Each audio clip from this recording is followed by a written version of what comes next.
Why was Moses forbidden from entering Canaan? Few moments in the Bible feel as heartbreaking as when God tells Moses he will never enter the Promised Land.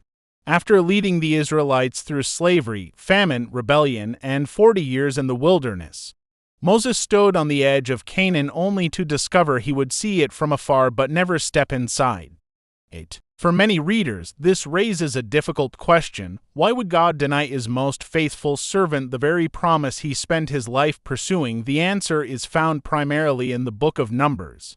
During Israel's journey through the desert, the people once again complained about their lack of water. They accused Moses and Aaron of bringing them into the wilderness to die. God instructed Moses to gather the people and speak to a rock, promising that water would flow from it.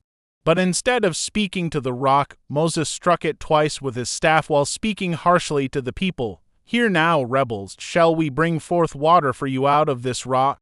Water still came forth, but God immediately declared that Moses and Aaron would not lead the people into the land he had promised to Israel. At first glance, the punishment seems severe. Moses had obeyed God countless times before. He confronted Pharaoh, endured rejection, fasted on Mount Sinai, and interceded repeatedly for a stubborn nation. Why would one act of disobedience result in such a consequence? In Catholic understanding, this event reveals several profound spiritual truths about holiness, obedience, leadership, and trusting God. First, Moses' sin was not merely striking the rock.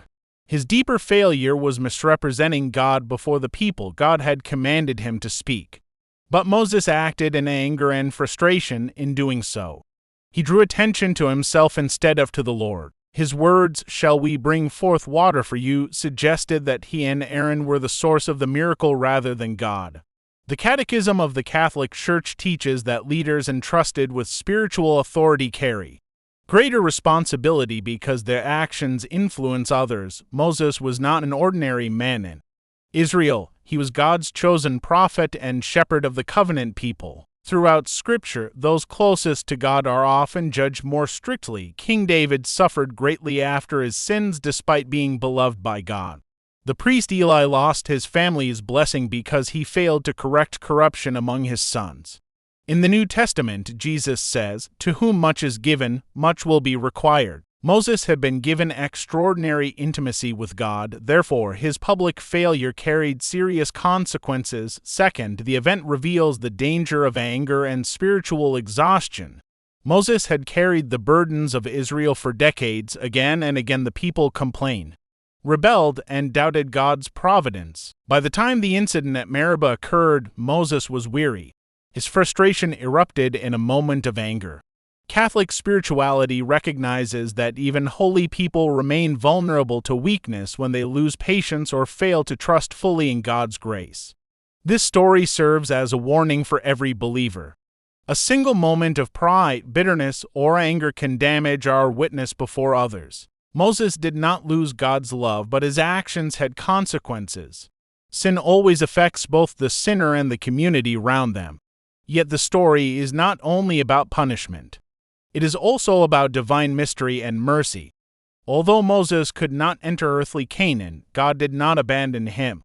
In the book of Deuteronomy, Moses climbs Mount Nebo, where God allows him to see the promised land before his death. This moment is deeply moving. God remains close to Moses until the very end, personally showing him the fulfillment of the promise, according to Catholic tradition. Moses died in God's friendship and favor. Even more importantly, Moses later appears in glory at the transfiguration of Jesus alongside the prophet Elijah. On Mount Tabor, Moses stands in the true promised land, the presence of Christ himself. This reveals a powerful spiritual lesson. Earthly Canaan was never the ultimate destination. The true inheritance is eternal communion with God. Many Catholic theologians also see symbolic meaning in Moses' exclusion from Canaan. Moses represents the law of the Old Covenant, while Joshua, whose name in Hebrew is closely related to Jesus, leads the people into the Promised Land. This points forward to Christ. The law could guide and prepare God's people, but only Jesus could bring humanity into the fullness of salvation. In this sense, the story becomes part of God's larger plan of redemption. Moses' mission was not a failure. He fulfilled exactly the role God had given him to liberate, teach, guide, and prepare the people for what was to come next. There is also a deeply human lesson here. Many people spend their lives working toward goals they may never personally enjoy. Parents sacrifice for children whose futures they may never fully see. Priests plant seeds in souls that others will later harvest. Saints labor faithfully without witnessing the final fruits of their suffering. Moses teaches us that faithfulness matters more than personal reward. The greatness of Moses was not that he entered Canaan, but that he trusted God despite disappointment. In the end, his life pointed beyond earthly success toward eternal obedience and communion with the Lord.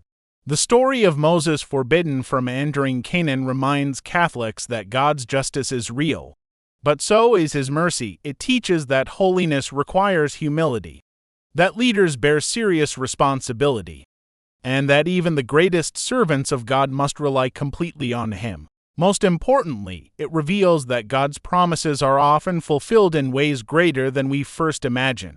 Moses may not have walked into the earthly promised land, but through God's mercy, he entered something infinitely greater, the eternal presence of God.